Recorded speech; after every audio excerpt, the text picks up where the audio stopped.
Welcome to the Special Education Inner Circle podcast. I'm your host, Catherine Witcher, and today I'm going to let you listen in on a conversation between me and Allie Weiss. She's the Chief Innovation Officer at n2Y.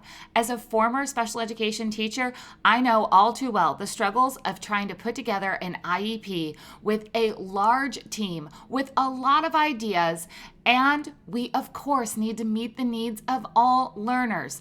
n2Y has solutions that are proven to work and even more solutions coming your way. I'm going to let Allie tell you all about them. Welcome, everyone. I am so excited to speak today with Allison Weiss, who is part of n2Y, and I will not do it justice to describe what n2Y is, what it's going to do for you as a master IEP coach or someone who sits at an IEP table. So we're going to jump right in. And Allison, thank you for being here, and tell us a bit about who you are and who n2Y is. Absolutely. It's an absolute pleasure. Thank you everyone for having me on. As Catherine said, I'm Allie Weiss, and I'm the Chief Innovation Officer here at n2Y. Before, I was a speech language pathologist and an administrator that wrote many IEPs in several different school districts in Louisiana. Right now, what I do is I work with n2Y, and at n2Y we believe that everyone can learn and that every student has the right to be as independent as possible. So what we do is we provide solutions to help students access the general education curriculum, despite what their complex cognitive or unique learning needs are, and as well as do skills practice, access current events through News2You, all kinds of different opportunities to just make sure that they have the level playing field so they can be as independent as possible, including behavioral supports like positivity. So we're just really looking for opportunities to deliver things digitally and also in print for students to be highly interactive, highly motivating, and to help them learn those important skills to make sure that they become independent as possible. I love that. That fits right into what we talk about all the time. We're the people that are sitting at the IEP table as master IEP coaches or parents or teachers, and we're trying to figure out things that we can do differently or something innovative or something new that we can bring to the table, because a lot of times we're just repeating the same things over and over. And I know n2Y really is looking towards supporting the whole child. So can you share with us, what's the grade span or age span and just kind of those pieces that come together to support a whole education? Absolutely. So at n2Y, we have several different solutions. One of our most common and commonly known ones is Unique Learning System. It provides the academic standards-based access for our students, and it begins in pre-K with students who are age 3 and goes all the way through past 12th grade to transition. So that takes them through part of their young adulthood. But then we also have solutions like News2You. That's for anyone who has a reading deficit. So we have that's literally from preschool all the way to our aging population who still need to understand what's going on in current events. And then Positivity is our behavioral support solution, and it's for anybody who needs behavioral support, including me sometimes. I like to do the breath strategies and have a couple of reminders. So we really look for opportunities to take anyone who has a unique learning need and support them from early childhood throughout the rest of their life. So I just learned something new. I had no idea that you guys had a resource that goes beyond the school years or transition years. So I have a brother who is 42 with Down syndrome and has taught himself, of course, how to use the iPhone and iPads and all the things. And I'm just thinking, why haven't I not tapped into this resource for him? So, all right. So now that's going to be on my to-do list. Fantastic. In there. So you have some new things that are going to be happening at n2Y. So share with me a little bit about how did this come about? What problem did n2Y see? I know you guys work in thousands of schools across the country. So what was the problem that you guys seeing, and how are we going to work towards a solution? Absolutely. So one of the things that we have here at n2Y is we collect performance data for our students. And we have all this amazing data about how a student is doing, not only in summative and formative assessments, but how they're doing daily. And again, in a wide range from academics for math or science or social studies to our behavioral strategies, and are they working? We have all this massive data, and we find this really great opportunity to connect all those dots for our educators and our parents and our students to make sure that the performance data really helps inform instruction, helps inform great IEP goals, helps celebrate what our students can do versus really looking at where we think the deficits are, and really helping us to pinpoint where we should go next to make sure that we really move the needle and absolutely improve the student outcomes. So we're always looking for opportunities not only to support our students, but also the caregivers and teachers and support staff around them. So we have a great opportunity to take all that great data and all the automated workflow that we have and put it into a process that will help not only plan a great IEP, but construct a great IEP and execute it. So it's something that really will support throughout the entire lifespan of a child's IEP plan, and then also help you predict what would be great to be worked on next. I love that you use the word celebrate. We're all about that. So many times, we think about kind of old school special education. I know n2Y has been around for a while. You've been in the field for a while. I've been in the field for a while. And there's a lot of old school thinking. There's a lot of just looking at the deficits, just looking at what they can't do, really focusing on what feels heavy and negative. So I love that you're like, let's celebrate. Where are they and where can we go next? Because that's what we really need to improve in our IEP process, is building on some strengths, building on some momentum. So from what I'm hearing is we can take these data points that everybody's gathering and say, okay, where are we seeing like some leaps and bounds and some things? And of course the deficits too, but let's point out the good stuff. Absolutely. We want to make sure we celebrate that. One of the things that I used to love about n2Y when I used it in the classrooms and with the teachers in my district is that it celebrated increments of success that mattered for students with unique learning needs. So a lot of times you could use other assessments, but it really didn't show the growth that you saw day to day. So with unique, we take data points that even include for students with the most complex needs, how many times they've interacted or responded.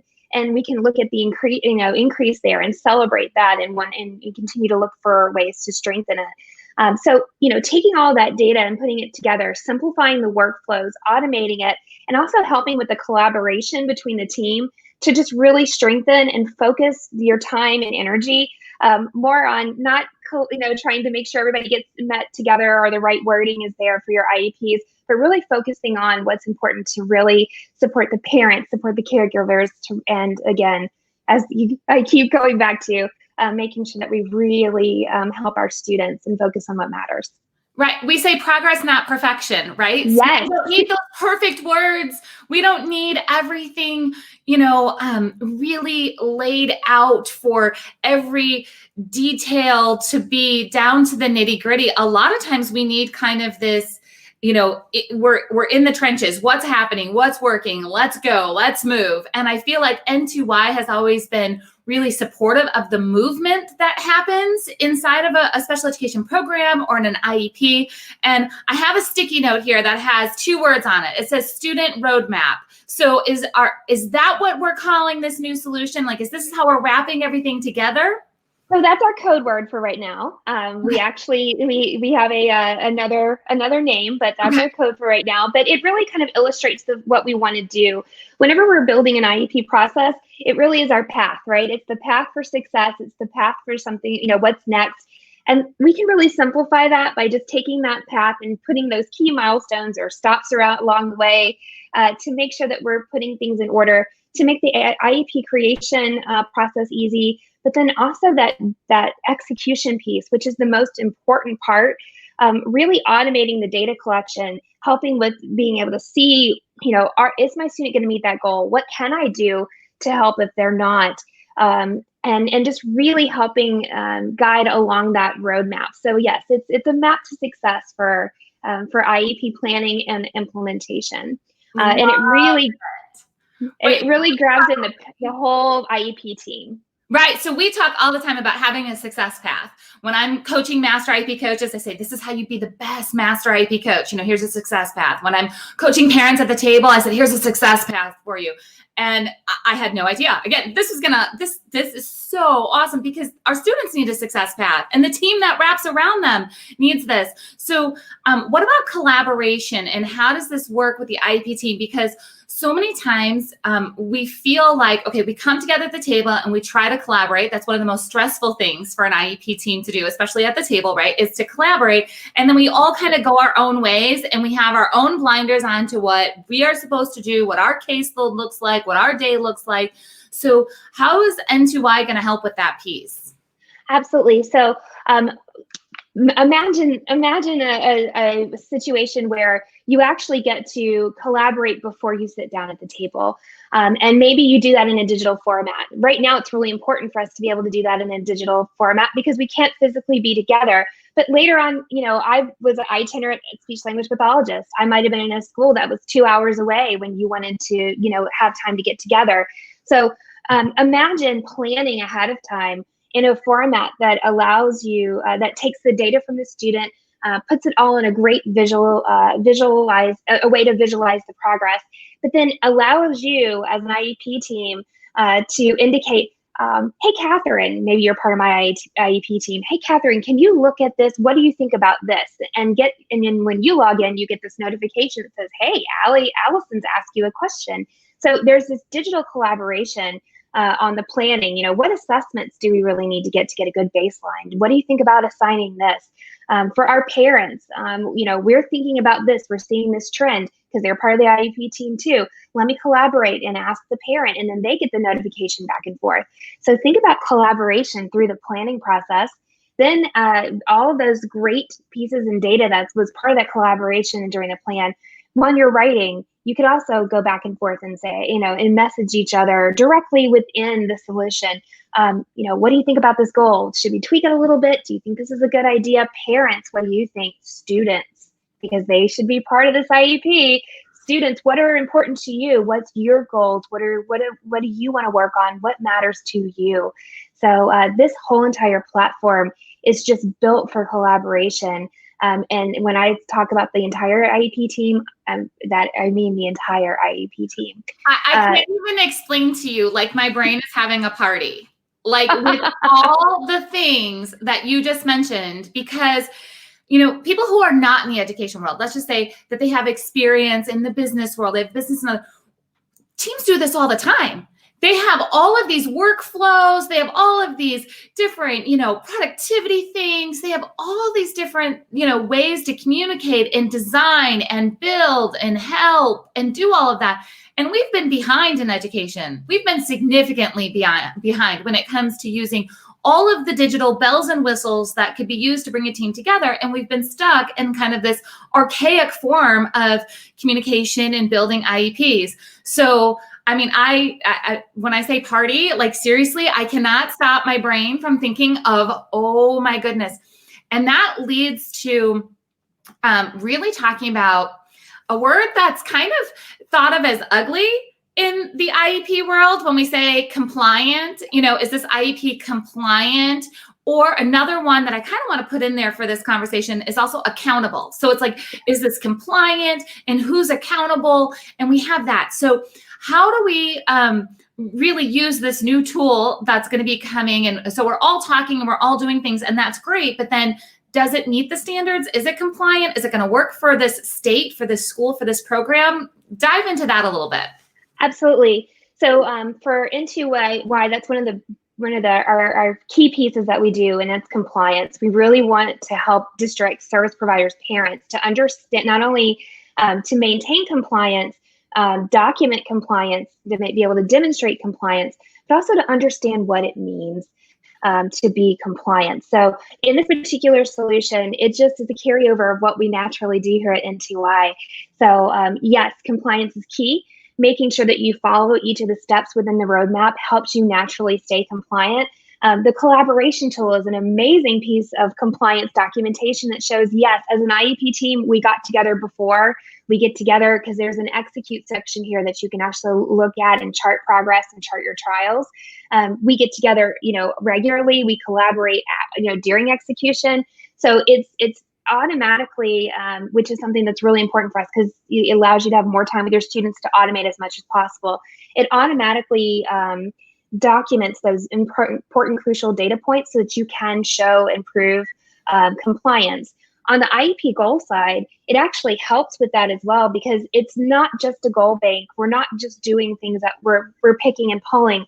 The system is actually allowing you to take performance data from your student and really have that base and be the guidelines to what you should choose next for your IEP. So you have the suggestions of goals based on your child's performance, based on what it indicates would be helpful to do next. So again, helping with compliance. The other piece is we have to do standards-based IEPs. Looking through and memorizing those standards codes for your state is sometimes really time consuming. So what if we do that for you, like we do with all of our materials inside all of our other solutions? So helping with compliance there. And then again, writing is important. So making sure that we're writing SMART goals. It's going to help you make sure that the format for a SMART standards-based goal is adhered to. So there's compliance built in all along the way. The one piece I'm most excited about is the execution piece. So you can show compliance and data gathering. Sometimes old school, I was attached by the hip with a clipboard and I was tallying the whole time. And, sometimes I got really into the sessions or I got really into teaching my students something. And after it was over, I was like, shoot, I think that might have been 80%. This actually takes performance material, performance from other solutions and charts that for you, standards-based, goal-aligned, so that you've got time to really make sure that that's compliant and accurate as well. And it also gives you great predictions if you're going to be able to hit, like I said, or you may be, off track for hitting that goal for that student. Oh, I love that too. Because a lot of times too, we might see a slower trend in the beginning of the year and all of a sudden something clicks. Mm-hmm. We see a real fast trend. So what we thought we weren't going to meet, all of a sudden we're like, wait, we might be able to do this. Yeah. And then we can really individualize what needs to happen next. So let's talk about that just for a minute. This is not something that I plan on talking about, but it's where my heart is at when it comes to IEP goals. I'm all about writing IEP goals for the real world. And sometimes that means jumping around just a little bit, kind of prioritizing for a student what needs to happen when we're talking about money or when we're talking about, community-based reading, or if we're talking about certain skills, sometimes something's not quite appropriate. And the limitations of other programs, a lot of times, is you have to finish all of these modules before you're unlocked to the next piece. From what I've seen at IEP meetings and from what I know, just a bit of n2Y, we have a little bit of flexibility in choosing. Is that correct? Yes, that's correct. And the reason, there's lots of different reasons, research-based, practical-based. A lot of a majority of the content is built for you to be able to be flexible and really meet the needs of your students. Our students exhibit splinter skills. They may never be able to do one piece that we deem the basis, but can do the rest of it. So we have to account for that. And then there's also interest, which is really important. If it's not important for the student, the likelihood that they're going to accomplish that may be diminished. So, we do allow our students and our teachers to be flexible about what's taught and when things are, you can move on. And the other thing that we do is we do differentiated instruction. So you can expose the student to something else that is highly desirable, but you're still going to be meeting those basic needs. So, you might be exposing them to a reading concept that's really important so that they can be better in their in employability skills. But we're still showing you how to do blending at the same time if you want to hit that and if that's where it's important. So it's all about access, exposure, and flexibility to make sure we really hit what's important for our students. Access, exposure, and flexibility. That is a huge takeaway when we start to look at what solutions would be best for a student. I love those, kind of criteria for it because it's so important. So I know that you have several solutions that are available on your website as a whole. And these are accessible. Is everything accessible to parents? Is some of it just for schools? How does this work? So if I'm going to your website and I'm a parent versus I'm a teacher versus I'm a school, can you just give me a little bit of the navigation so I know what I'm getting into when I visit? Sure, absolutely. I'll actually start with students and parents first. So if I am a student or a parent, there's n2Y has a student accessible login. Everything we do here, we think about how to keep students growing in independence. So there's even 3 different ways for them to log in depending on where they are, in their unique learning need path or journey. If you are a student that has a student login, or a parent that's facilitating a student at home, all they do is log in. They have access to their materials for Unique Learning System, which is their academic portion. They'll have their articles for News to You. So our parents and our students absolutely can access everything from home through the student portal. That's also great. That's also taking great data for our teachers and our administrators, so that they know what's being done at home and what the scores and standards that are aligned to it. That's happening automatically. Our parents do also opt sometimes to get their own subscriptions to different things. For instance, News to You, if they don't have access to it in the school district.